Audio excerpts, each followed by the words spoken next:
आज हम आपको चार्ल्स कलन की सच्ची कहानी बताने वाले हैं। चार्ल्स कलन पेशे से एक नर्स था और उसने जेल जाने से पहले 16 सालों तक अलग अलग अस्पतालों में काम किया, लेकिन उनमें से किसी को नहीं पता था कि चार्ल्स असल में एक सीरियल किलर है। पुलिस की माने तो उसने अपने 16 साल के करियर में 400 से भी ज्यादा मर्डर किए थे। हम सीरियल किलर्स का मतलब यही समझते हैं कि कोई ऐसा इंसान जो किसी को बेरहमी से मारता है अपने किसी बचकाने से विश्वास की वजह से। लेकिन यहाँ चार्ल्स के केस में कुछ चीजें अलग थी। वो अपने ही पेशेंट्स को दवाइयों के थोड़े से ओवरडोज से मार देता था। आखिर इन सब के पीछे कारण क्या था? इतने मर्डर्स करने के बाद भी किसी ने उसके ऊपर शक क्यों नहीं किया? और अगर वो आखिर में पकड़ा भी गया तो कैसे? जानने के लिए देखते रहिए आज की हमारी सच्ची घटना पर आधारित मूवी जिसका नाम है ए गुड नर्स। इस मूवी की शुरुआत में हम चार्ल्स को देखते हैं जिसने अभी अभी एक पेशेंट को मारा है, लेकिन वो सबको ऐसे दिखाता है कि जैसे वो पेशेंट अपनी ही बीमारी की वजह से मरा है। इसके बाद हम पार्कफील्ड मेमोरियल हॉस्पिटल में एमी को देखते हैं। एमी उस हॉस्पिटल के आईसीयू यूनिट में एक नर्स है। उसे यहाँ काम करते हुए कुछ महीने ही हुए हैं, पर वो अपना काम बहुत अच्छे से करती है। फिलहाल वो एक बूढ़े पेशेंट की देखभाल कर रही थी जिन्हें स्किन इन्फेक्शन हुआ था। एक दिन एमी को अपनी ड्यूटी के दौरान चेस्ट पेन होने लगता है। जब वो अपना डायग्नोसिस करवाती है तो उसे पता चलता है कि उसे हार्ट फेलियर होने का खतरा है और अगर उसे जिंदा रहना है तो उसे हार्ट ट्रांसप्लांट करवाना पड़ेगा। लेकिन एमी के पास ना तो इंश्योरेंस था और ना ही इतने सारे पैसे कि वो अपना इलाज करवा सके।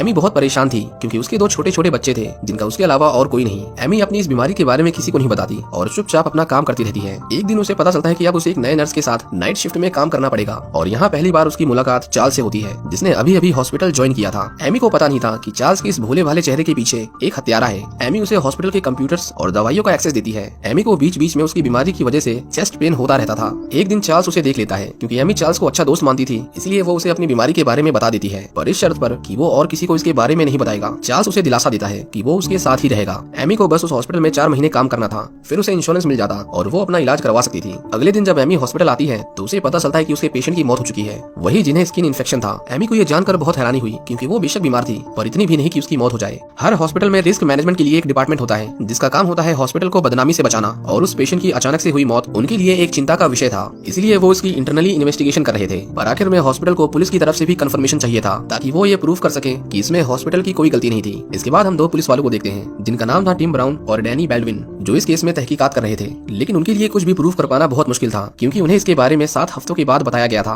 और ऊपर से पेशेंट के परिवार वालों ने उस बॉडी का अंतिम संस्कार तक कर दिया था। लिंडा पूरे हॉस्पिटल में अनाउंसमेंट करती है कि उनके एक पेशेंट की वजह से उनके हॉस्पिटल में इन्वेस्टिगेशन हो रही है, तो ऐसे में कोई भी बिना उसकी मौजूदगी के पुलिस से बात नहीं करेगा। जब डैनी को पता चलता है कि पूछताछ में लिंडा भी साथ में रहेगी तो उसे बहुत गुस्सा आता है क्योंकि ये बात जाहिर थी कि बॉस के सामने होते हुए कोई सच्चाई नहीं बोलेगा। लेकिन हॉस्पिटल के पास बहुत अच्छा वकील था इसलिए उन्हें लिंडा को साथ रखना पड़ता है। सबसे पहले एमी से पूछताछ शुरू होती है, पर इसी दौरान लिंडा को किसी काम से थोड़ी देर के लिए बाहर जाना पड़ता है। इस मौके का फायदा उठाकर डैनी एमी से सवाल पूछने लगता है और एमी उस पेशेंट की रिपोर्ट पढ़कर बताती है कि उसकी बॉडी में इंसुलिन का डोज ज्यादा था और इतना सारा इंसुलिन उसकी बॉडी नहीं बना सकती, जरूर किसी ने उसे बाहर से इंजेक्ट किया है। इससे पहले वो और कुछ पूछ पाते लिंडा वहाँ दोबारा से आ जाती है। अब पुलिस का शक उनके को-वर्कर चार्ल्स पर था, पर एमी उन्हें बताती है कि चार्ल्स बहुत एक्सपीरियंस नर्स है, वो ऐसी गलती कभी नहीं कर सकता। एमी को अपने काम के बीच बीच में चेस्ट पेन होता रहता था, लेकिन चार्ल्स हमेशा उसके साथ होता था और वो उसका ध्यान रखता था।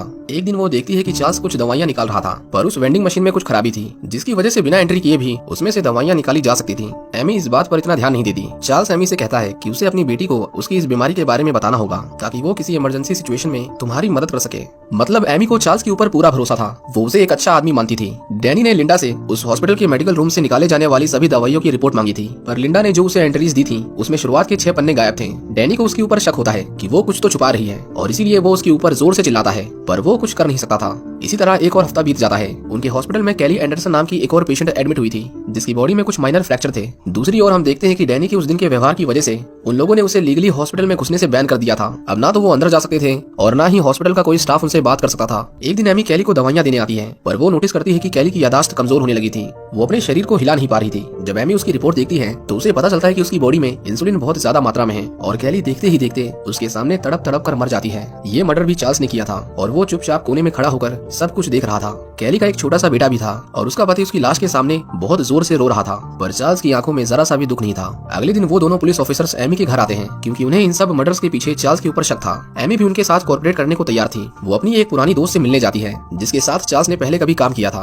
और उसे इसके बारे में चार्ल्स से बात करके ही पता चला था। एमी उससे चार्ल्स के बारे में पूछती है। उसकी दोस्त उसे बताती है कि जब वो हॉस्पिटल में था तो हर रात किसी न किसी आईसीयू पेशेंट की मौत होती थी। अब ऐसा साबित तो नहीं हो पाया कि उसने ही कुछ गलत किया है, लेकिन उसके वहाँ से जाने के बाद जो मौतें हर दिन हो रही थी वो अचानक से बहुत कम हो गई, मतलब महीने में सिर्फ 1 या 2 बार। एमी ये सब जानने के बाद हॉस्पिटल में आती है और वो देखती है कि सलाइन बैग के अंदर किसी ने सुई से छेद किया था, जिसका मतलब था कि चार्ल्स उसी की मदद से पेशेंट्स को इंसुलिन का ओवरडोज दिया करता था। वो घबराहट से इधर उधर भागने लगती है, पर तभी उसे फिर से चेस्ट पेन होता है और वो बेहोश हो जाती है। जब उसकी आंख खुलती है तो वो अपने सामने चार्ल्स को देखती है। वो उसे देखकर घबरा जाती है। वो देखती है कि उसे भी सलाइन इंजेक्ट किया जा रहा था। वो तुरंत अपनी बॉडी से सारे इंजेक्शन निकाल देती है। चार्ल्स उसे शांत रहने को कहता है। एमी नहीं चाहती थी कि चार्ल्स को शक हो कि उसे उसके बारे में पता चल चुका है, इसीलिए वो हमेशा की तरह उसके साथ ही अपने घर जाती है। एमी पुलिस को सब कुछ बता देती है और अब उनका शक धीरे धीरे यकीन में बदल रहा था, लेकिन उन्हें ये सब साबित करने के लिए पोस्टमार्टम रिपोर्ट चाहिए थी। वो सभी कैली के हस्बैंड के पास जाते हैं और उनसे कैली की बॉडी का पोस्टमार्टम करने की परमिशन मांगते हैं। वो बेचारा तो बहुत सदमे में था, क्योंकि उसे तो अपनी वाइफ को बचाना था, पर हॉस्पिटल ने तो उसी की जान ले ली। दूसरी ओर एमी डैनी को बताती है कि लिंडा ने उन्हें अधूरी रिपोर्ट दी है। वो उस हॉस्पिटल के कंप्यूटर से जब तक की चाहे तब तक की एंट्रीज निकाल सकते हैं, जिसका मतलब था कि हॉस्पिटल की रेपुटेशन बचाने के लिए वो चार्ल्स को भी बचा रही थी। इस इन्वेस्टिगेशन के दौरान चार्ल्स जब भी किसी पेशेंट को सलाइन चढ़ाता था तो एमी उसे तुरंत ही बदल देती थी, ताकि किसी और बेकसूर की जान न जाए। जब कैली की ऑटोप्सी रिपोर्ट आती है तो उन्हें उसकी बॉडी में 2 दवाइयों के ओवरडोज के बारे में पता चलता है, जो उस रात चार्ल्स ने उस मशीन से निकाली थी। एमी को लगा कि इतने सबूत काफी हैं उसे पकड़ने के लिए, पर ऐसा नहीं था। उसे कोर्ट में गुनहगार साबित करना फिर भी मुश्किल था, और ऊपर से उसने पिछले जितने भी हॉस्पिटल्स में काम किया था वो भी चार्ल्स के बारे में कुछ भी बताने को तैयार नहीं थे, क्योंकि ये पता चलने के बाद उन हॉस्पिटल्स में इलाज करवाने कौन आता। दूसरी तरफ हम देखते हैं कि लिंडा चार्ल्स को उसकी जॉब से निकाल देती है, ये बहाना देकर कि उसने जॉब एप्लीकेशन में अपनी ज्वाइनिंग डेट्स गलत बताई हैं, ताकि उसकी वजह से हॉस्पिटल की बदनामी ना हो। जब एमी को इसके बारे में पता चलता है तो वो घबरा जाती है, क्योंकि हर हॉस्पिटल खुद को बचाने के लिए उसे इसी तरह से निकाला करता था और इसी वजह से वो कभी पकड़ा नहीं गया। एमी जब अपने घर में आती है तो हम देखते हैं कि चार्ल्स उसके घर में उसके बच्चों के साथ खेल रहा था। उसे देखकर एमी की सांसें तेज होने लगती हैं, लेकिन चार्ल्स हमेशा की तरह खुश और शांत था। एमी उससे उसकी नौकरी जाने का दुख जताती है। चार्ल्स कहता है कि नौकरी तो उसे दोबारा मिल जाएगी। उसे इस बात की खुशी है कि वो इतने समय से उसके साथ थी। चार्ल्स उसे याद दिलाता है कि उसके इंश्योरेंस का टाइम पूरा होने में सिर्फ 4 हफ्ते बचे हुए हैं और तब तक वो उसके साथ ही रहना चाहता है, ताकि वो उसकी मदद कर सके। पर एमी खुद को शांत करके